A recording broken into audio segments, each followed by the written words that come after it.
Hi everyone.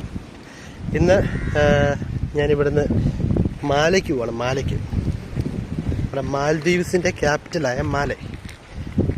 എനിക്ക് കുറച്ച് purpose ഉണ്ട്. അവിടെ വിസ അടിച്ച പാസ്പോർട്ടെല്ലാം അവിടെ മിനിസ്ട്രിയിലിരിക്കുകയാണ്. അത് പോയി കളക്ട് ചെയ്യണം. പിന്നെ ബാങ്ക് അക്കൗണ്ട് ഒന്നും ഇതുവരെ ഓപ്പൺ ആക്കിയിട്ടില്ല. അപ്പോൾ ബാങ്ക് അക്കൗണ്ടും കൂടെ ഓപ്പൺ ആക്കാനായിട്ട് നമുക്ക് State Bank of India bank മാലയിൽ മാത്രമേ ഉള്ളൂ, സൗത്തിൽ മാത്രമേ ഉള്ളൂ.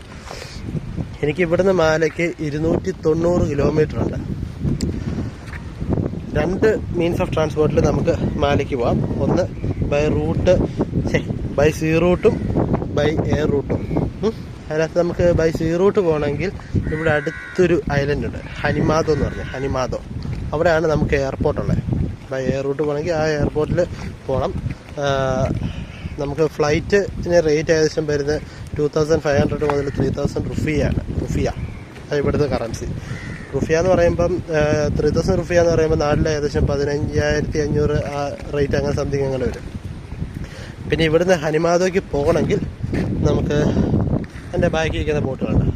ആ ബോട്ട് സ്പീഡ് ലോഞ്ച് എന്ന് പറയും. സ്പീഡ് ലോഞ്ച് ഹയർ ചെയ്യണമെങ്കിൽ അതിന് ഇവിടുന്ന് ഹനിമാദോ വരെ ഏകദേശം 700 റുഫിയാണ് റേറ്റ് വരുന്നത്. അപ്പോൾ 3700 വൺ സൈഡ് തന്നെയാകും. ഞാൻ എന്നിട്ട് എയർ റൂട്ട് നമ്മൾ ഇഷ്ടം പോയിട്ടുണ്ടല്ലോ. അവിടുന്ന് മാലിയിൽ ഇങ്ങോട്ട് വന്നതും ഇപ്പം കേരളത്തിൽ നിന്ന് മാലിക്ക് വന്നതെല്ലാം എയർ റൂട്ടാണ്. സോറി.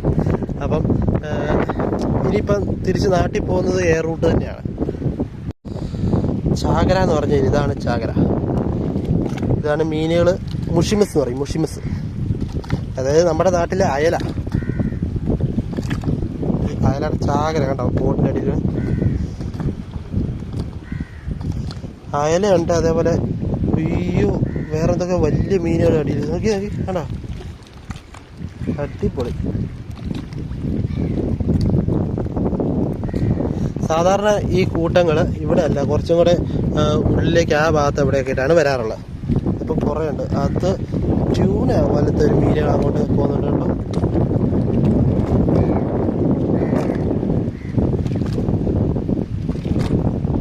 ചിലരൊക്കെ നല്ല പോറിൽ പറ്റിയിട്ടുണ്ട് കേട്ടോ. എന്നാ മീനുകളത്.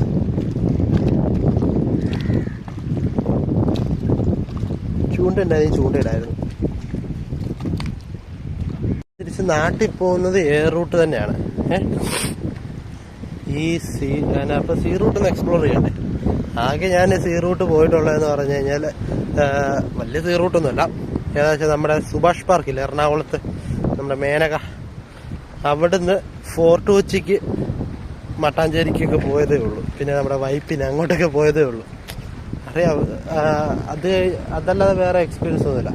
ഇതിപ്പോൾ ലോങ് ജേണിയാണ്. ലോങ് ജേണി എന്ന് പറഞ്ഞാൽ എനിക്ക് ഇവിടുന്ന് 8 മണിക്കാണ് ഇവിടുത്തെ RTL വരുന്നത്, ഇവിടുത്തെ ബോട്ട് വരുന്നത്. ഇവിടുന്ന് RTLന് 8 മണിക്ക് കയറി 8:15 ആകുമ്പോഴത്തേക്കും ദിദു എന്ന് പറഞ്ഞ ഐലൻഡിൽ കയറും. ദിദുവിൽ നിന്ന് 8:30 കുൽദ് ഫിഷിക്ക് ബോട്ടുണ്ട്. അതവിടെ 9 ആകുമ്പോൾ കുൽദ് ഫിഷിയിലെത്തും. കുൽദ് ഫിഷി എത്തിക്കഴിഞ്ഞാൽ കുൽദ് ഫിഷിയിൽ നിന്ന് എനിക്ക് 11 മണിക്കാണ് ബോട്ട്. 11 മണിക്ക് നേരെ മാലയ്ക്ക്. പകല് 11 മണിക്ക് ഇവിടുന്ന് ആ ബോട്ടിന് കയറി കഴിഞ്ഞാൽ മാലയിൽ എത്തുന്നത് രാത്രി ഒരു 1:30-2 മണിയൊക്കെ ആവും എത്തുമ്പോൾ. അവരോട് എക്സാക്റ്റ് ടൈം ചോദിച്ചപ്പോൾ അവർ പറഞ്ഞ് എക്സാക്റ്റ് ടൈം പ്രഡിക്റ്റ് ചെയ്യാൻ പറ്റത്തില്ല എന്ന് പറഞ്ഞു. 1 മണിക്ക് ശേഷം എപ്പോൾ വേണമെങ്കിലും എത്താം. കാരണം കടലിനെ ഡിപ്പെൻഡ് ചെയ്തിരിക്കുന്നു പറഞ്ഞു. ഞാൻ ഒന്ന് സീ എക്സ്പ്ലോർ ചെയ്യാന്നുള്ള മൈൻഡിലാണ് ബോട്ട് യാത്ര തന്നെ ചൂസ് ചെയ്തത്. പക്ഷേ സീ എക്സ്പ്ലോർ ചെയ്യാന്ന് പറഞ്ഞപ്പോഴത്തേനും ദൈവം ഇത്ര സഹായം ചെയ്യുമെന്ന് ഞാൻ വിചാരിച്ചില്ല. പല സ്ഥലത്തും മാലയിൽ പല സ്ഥലത്തും ഭയങ്കര മഴയാണ്, നല്ല കാറ്റുമാണ്, സീ ഭയങ്കര റഫാന്നാണ് കേട്ടത്. അപ്പോൾ ഇതിനു മുമ്പ് മാലയ്ക്ക് പോയ കുറച്ച് ടീച്ചേഴ്സ് ഉണ്ട്. ഇവിടെ നല്ല എൻ്റെ കൂടെ വന്ന വേറെ പല കുറച്ച് ടീച്ചേഴ്സ് ഉണ്ട്. അവർ പറഞ്ഞത് മറ്റേ ഡീപ് സീയിലേക്ക് എത്തുമ്പോഴത്തേനും ഭയങ്കര ഓളമാണ്. നമ്മൾ ഈ ഇൻസ്റ്റാഗ്രാമിലും യൂട്യൂബിലൊക്കെ കേട്ടിട്ടില്ല വലിയ കപ്പലുകളുടെയൊക്കെ. തകർക്കും ഞാൻ. അറിയത്തില്ല. എല്ലാവരും പറഞ്ഞത് സീ സിക്നെസ് ഉണ്ടെങ്കിൽ ഛർദ്ദിച്ച് പോകണമെന്നുണ്ടെന്ന് പറഞ്ഞത്.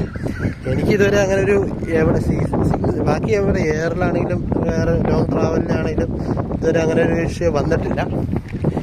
അപ്പം ഇതെങ്ങനെ ഉണ്ടാവുമെന്ന് അറിയത്തില്ല. Let's see. അപ്പം സ്റ്റേ ട്യൂൺഡ്. ഞാൻ ഉടനെ തന്നെ ഈ റൂട്ട് മൊത്തം ഇടുന്നതായിരിക്കും.